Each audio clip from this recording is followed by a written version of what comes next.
Hi guys, मेरा नाम स्नेहाशीष है और आप सभी का स्वागत है अपने ही फिटनेस कॉर्नर पे जिसका नाम है कॉर्प फिटनेस। तो सबसे पहले मैं अपने सारे व्यूवर्स को थैंक यू कहना चाहता हूँ, इन्होंने इतना लव और सपोर्ट दिया मेरे पुराने वीडियोस को। तो आशा करता हूँ आप लोगों को पुराने वीडियो से बहुत कुछ सीखने को मिला होगा। और अगर आप लोगों का कोई भी कमेंट है या फिर उस पुराने वीडियो से रिलेटेड या फिर अपकमिंग वीडियो जो कि आप देखना चाहते हो तो ज़रूर डिस्क्रिप्शन ये कमेंट में मेंशन करो आप। तो आज का टॉपिक शुरू करते हैं गाइस। आज का टॉपिक है कि कैसे हम अपने जो चेस्ट है उसको एक डिफाइंड स्ट्रक्चर दे। लाइक चेस्ट ऐसा नहीं होना चाहिए कि चेस्ट बहुत वॉल्यूम में बहुत बड़ा है लेकिन उसमें कोई शेप नहीं है, ऐसा चेस्ट नहीं होना चाहिए। तो हमारा जो ऑब्जेक्टिव है कि चेस्ट के हर एक मसल को हम टारगेट करें और चेस्ट हमारा एकदम रिप्ड और अच्छा दिखे चेस्ट। तो मेन हमारा जो इशू होता है, मैंने जो मैक्सिमम केसेस में मेरे को जो कंप्लेन मिला है, क्या होता है कि लोग जिम में जाते हैं या फिर घर पे भी जो भी है वर्कआउट कर रहे हैं, हेवी वर्कआउट कर रहे हैं, इंटेंसली वर्कआउट कर रहे हैं, लेकिन क्या होता है कि उनका जो चेस्ट होता है वो जब वर्कआउट कर रहे होते हैं तब उनको अच्छा पंप मिलता है, चेस्ट अच्छा शेप में आता है। लेकिन जैसे ही वर्कआउट खत्म होता है, जैसे ही वो घर वापस आते हैं तो वापस चेस्ट अपने फॉर्म में आ जाता है, मीन सॉफ्ट हो जाता है, चेस्ट का अपना कोई शेप नहीं रहता है। ऐसा नहीं होता है कि आप एक टी शर्ट डाल लिए तो टी शर्ट चेस्ट के शेप में बैठा रहे, तो चेस्ट अपना शेप खो देता है। ऐसा क्यों होता है? ऐसा देखिए, दो रीजन इसके पीछे, दो रीजन है। पहला रीजन या तो आपका बॉडी का जो फैट परसेंटेज है वो बहुत ज्यादा है, ठीक है, जिसके वजह से क्या होता है कि आपका चेस्ट का जो मसल है वो दिख नहीं पाता है, वो जो रिजिड मसल है वो ऊपर नहीं आ पाता है क्योंकि उसके ऊपर बहुत सारा लेयर ऑफ फैट। तो उसका सोल्यूशन है जो कि मैंने अपने पुराने वीडियो में भी बताया। उसका सोल्यूशन दो ही चीज है, एक आपको कैलोरी डेफिसिट जाना पड़ेगा, दूसरा कार्डियो करना पड़ेगा। तभी आपका जो है फैट परसेंटेज नीचे जाएगा और तभी आपका जो मसल है वो पॉपअप होगा। दूसरा रीजन क्या है? दूसरा रीजन होता है कि हमारे ट्रेनिंग में शायद कुछ प्रॉब्लम है जिसकी वजह से क्या होता है कि चेस्ट मसल को हम टारगेट ठीक से नहीं कर पाते हैं। हालांकि हम वेट तो उठा लेते हैं लेकिन क्या होता है कि चेस्ट के जो मसल्स हैं वो टारगेट हम नहीं कर पाते। उसकी वजह कोई दूसरा मसल, चाहे वो फ्रंट डेल हो चाहे वो ट्राइसेप्स हो, वो उस वेट को उठाने में हेल्प करता है, हमारा चेस्ट नहीं करता। गलती सबके बारे में बात करेंगे ताकि क्या हो कि आप अगला इस वीडियो को देखने के बाद अगला जो आप एक्सरसाइज करने जाओगे तब आप ठीक से अपना जो माइंड और मसल को कनेक्ट कर पाओगे, क्योंकि वो बहुत जरूरी है। कोई भी आप एक्सरसाइज कर रहे हो, अगर आपका माइंड और मसल कनेक्टेड है तो आप जरूर से, आप जिम में रहो, आप घर पे वर्कआउट करो, आप जरूर से उस मसल को एक्टिवेट कर पाओगे। वीडियो स्टार्ट करने से पहले मैं हल्का सा एक ब्रीफ दे देता हूँ आप लोगों की हमारे आज के वीडियो में क्या क्या रहेगा। पहला हम डिस्कस करेंगे कि चेस्ट के एनाटॉमी के ऊपर चेस्ट के मसल्स कैसे होते हैं और different muscle group of chest, ठीक है, इसके बारे में डिस्कस करेंगे। सेकेंडली हम डिस्कस करेंगे कि वो कौन कौन सा वर्कआउट है और करेक्ट फॉर्म ऑफ वर्कआउट है जिसको करने से क्या हम इजीली अपने मसल को, जो चेस्ट के मसल है उसको टोन कर सकते हैं। थर्डली हम डिस्कस करेंगे कि वो कौन से मेजर प्रॉब्लम्स है या फिर कॉमन इश्यूज हैं जो कि हम रेगुलर करते आ रहे हैं जिसकी वजह से हमको चेस्ट का डेवलपमेंट ठीक से नहीं मिला। तो चलिए समझते हैं चेस्ट के डिफरेंट मसल ग्रुप्स को, ताकि अगर हमको मसल ग्रुप्स पता रहेगा चेस्ट का कौन कौन सा है तो हमें उसको ट्रेन करने में आसानी होगा। तो अगर आप ऐसे हाथ को अपना उठाते हैं ऊपर की तरफ तो ये जो ऊपर में ये जो चंक ऑफ मसल है ये है अपर चेस्ट आपका, ठीक है, जो कि आपके फ्रंट डेल के साथ अटैच्ड है। ये मसल ग्रुप है आपका अपर चेस्ट। और बेसिकली जो चेस्ट में जो मेन प्रॉब्लम होता है वो होता है ये इनर लाइनिंग का। ये जो इनर लाइनिंग है ये क्या करता है, दोनों पेक्स को डिफाइन करता है, दोनों तरफ हमारा लेफ्ट पेक्टोरियल और राइट पेक्टोरियल को डिफाइन करता है। तो ये चेस्ट, ये जो लाइन है ये अगर आपका डीप नहीं होगा तो आपका चेस्ट डिफाइन नहीं रहे। तो हमें ये जो है ये है मिडिल और इनर चेस्ट। ये हो गया अपर चेस्ट, ये हो गया मिडिल और इनर चेस्ट। और ये जो अगर हम साइड से देखेंगे ये जो चंक ऑफ मसल है तो ये जो मसल है ये है हमारा साइड चेस्ट और इसी का जो कंटिन्यूएशन है इसी को कहते हैं लोअर चेस्ट, जो कि मैक्सिमम हमारा प्रॉब्लम होता है।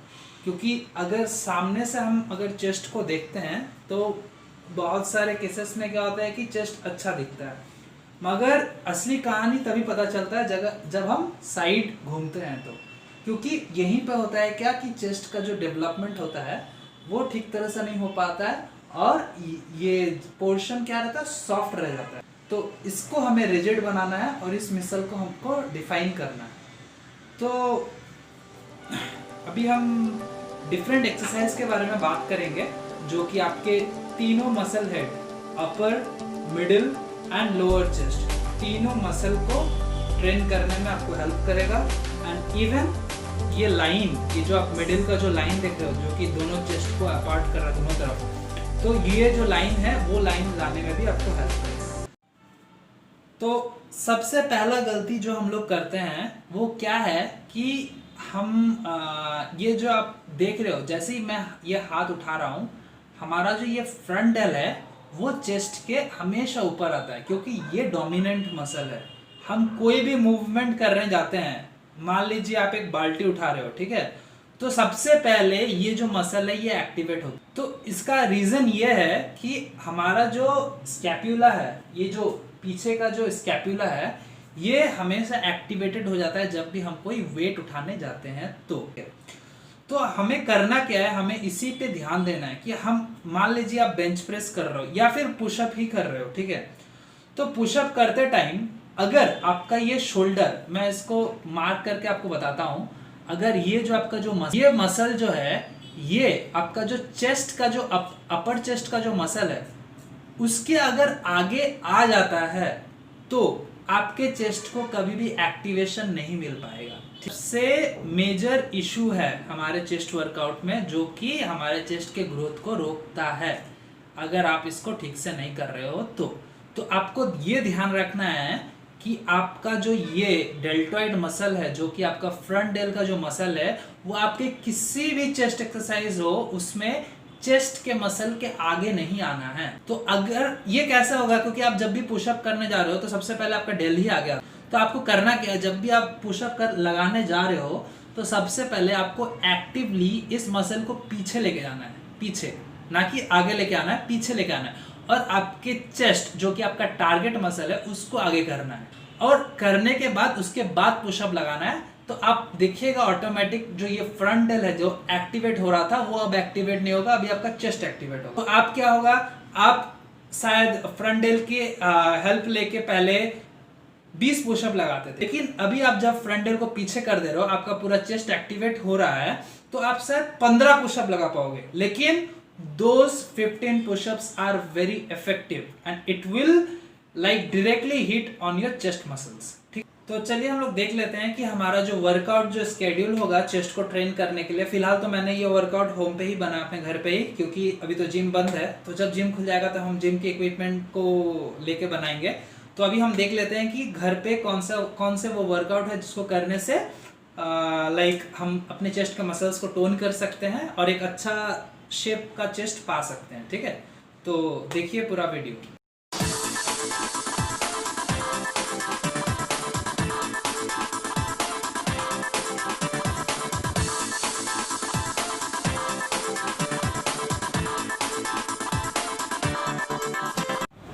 Guys welcome back.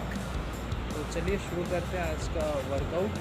पहले हम वार्म अप और स्ट्रेचिंग वर्कआउट करेंगे, उसके बाद चेस्ट वर्कआउट शुरू करेंगे। ये है हमारा पहला वार्म अप, जिसमें आप कोई भी रॉड या फिर स्टिक का इस्तेमाल कर सकते हो।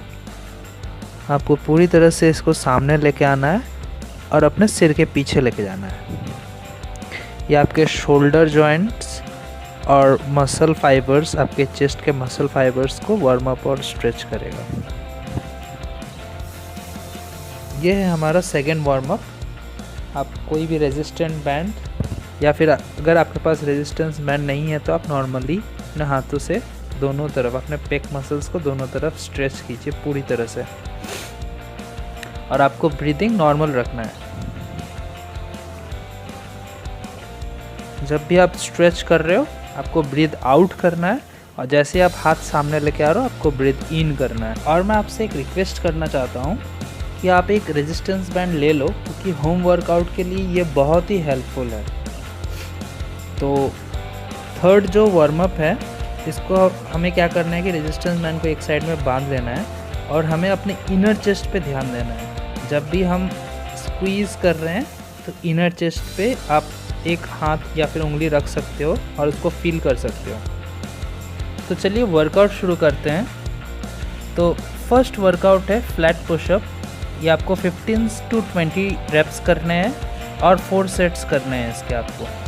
तो इसका जो पोस्चर रहेगा वो आप देख सकते हो स्क्रीन में कि आपका जो हैंड विड्थ रहेगा वो शोल्डर अपार्ट रहेगा और आपको अपने कोर को एंगेज करना है और आपका जो हेड है वो सामने रहेगा। मीन्स आप नीचे नहीं देखोगे, आपको सामने देखना है। और जैसे ही आप नीचे आ रहे हो आपको ब्रीथ इन करना है और जैसे ही आप ऊपर उठ रहे हो आपको ब्रीथ आउट करना है और आपको पूरी तरह से उठना है। आपका जो एल्बो जॉइंट है वो पूरा स्ट्रेट हो जाना चाहिए आप जब उठ रहे हो। तो उसके बाद तो ये हमारा सेकेंड वर्कआउट का सेट है। इसको भी आपको 15 to 20 टाइम्स करना है और 4 सेट्स करना है। तो इसमें क्या करना है, आपको रेजिस्टेंस बैंड को अपने शोल्डर के पैरेलल रखना है और पूरी तरह से अपने चेस्ट को स्ट्रेच करना है और फिर स्क्वीज़ करना है। इसमें भी आपको वही सेम उसी बात का ध्यान रखना है, आपका शोल्डर ब्लेड पीछे रहना चाहिए। तो ये हमारा थर्ड वर्किंग सेट है। तो ये है इंक्लाइन पुशअप। इसके आपको 15 to 20 रेप्स लगाने हैं और 4 सेट्स। इसमें भी सेम वही पोस्चर, आपको अपना जो एब्डोमिनल मसल्स है उसको एंगेज करना है और जैसे आप नीचे जा रहे हो आपको ब्रीद इन करना है, ऊपर जैसे आ रहे हो वैसे ब्रीद आउट करना है। तो इस वर्कआउट के लिए आप रेजिस्टेंस बैंड को नीचे लगा लीजिए और इस वर्कआउट के आपको 15 to 20 रेप्स करना है और 4 सेट्स करना है। इसके लिए आप एक्टिवली आपके शोल्डर ब्लेड को पीछे लेके जाना है और चेस्ट को आगे रख के पूरी तरह से स्क्वीज़ करना है आपको अपर चेस्ट को। देख सकते हैं एल्बो को आपको पूरा स्ट्रेट करना है। तो नेक्स्ट वर्कआउट का नाम मैंने खुद से रखा हुआ है, इसका नाम है कॉर्नर डिप्स। तो ये आप किचन के कॉर्नर, रूफ टॉप के कॉर्नर कहीं भी कर सकते हो। इसको करने के लिए आपको बस एक ही चीज़ का ध्यान रखना है, आपको ट्राइसेप पे कम से कम जोर देके चेस्ट के जोर से आपको उठना है और नीचे जाना है। और जैसे ही आप ऊपर उठ रहे हो आपको सांस छोड़ना है, ब्रीथ आउट करना है और जैसे ही आप नीचे आ रहे हो वैसे ही आपको ब्रीथ इन करना है। तो नेक्स्ट वर्कआउट के लिए आप रेजिस्टेंस बैंड को ऊपर लगा लीजिए और इसके भी आपको 15 to 20 रेप्स करने हैं और 4 सेट्स करना है। तो ये आप स्क्रीन पे देख पा रहे हो, ये जो चेस्ट का जो डायरेक्शन है नीचे की तरफ, उसी डायरेक्शन में आपको ये रेजिस्टेंस बैंड को पुल करना है और पूरी तरह से पीछे भी आपको स्ट्रेच करना है चेस्ट को। और जैसे ही आप पीछे जा रहे हो आपको ब्रीथ इन करना है और जैसे ही आप सामने लेके आ रहे हो अपने हाथों को वैसे आपको ब्रीथ आउट करना है। तो नेक्स्ट वर्कआउट के लिए आप रेजिस्टेंस बैंड को बीच में लगा लीजिए पैरेलली आपके शोल्डर के और स्क्वीज़ करना है आपको धीरे धीरे। आप हेल्प के लिए और रेफरेंस के लिए एक उंगली या फिर हाथ रख सकते हो अपने चेस्ट के बीचों बीच।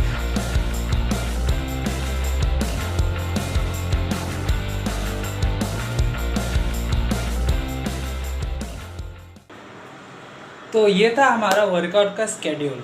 अभी इसको करना कैसे है, तो बिगिनर और इंटरमीडिएट लोग क्या करेंगे कि इसको जैसे मैंने सीक्वेंसली बनाया वैसे फॉलो कर सकते हैं।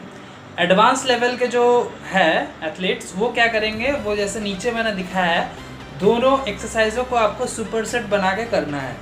तो आप नीचे आप वीडियो को फॉलो कीजिए, वैसे सुपर सेट बना के कीजिएगा। अभी मैं आपको झूठ नहीं बोलूँगा, आपको 100% तो वो पंप नहीं मिलेगा जिम वाला, क्योंकि हम लोग हेवी वेट करते हैं जिम में।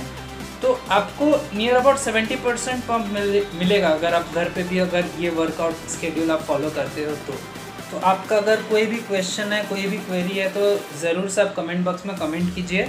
और मैं डिस्क्रिप्शन बॉक्स में अपना फेसबुक और इंस्टा का आईडी भी ऐड कर दे रहा हूँ। तो अगर कोई मेरे साथ लाइव वर्कआउट करना चाहते हो तो यू आर मोस्ट वेलकम।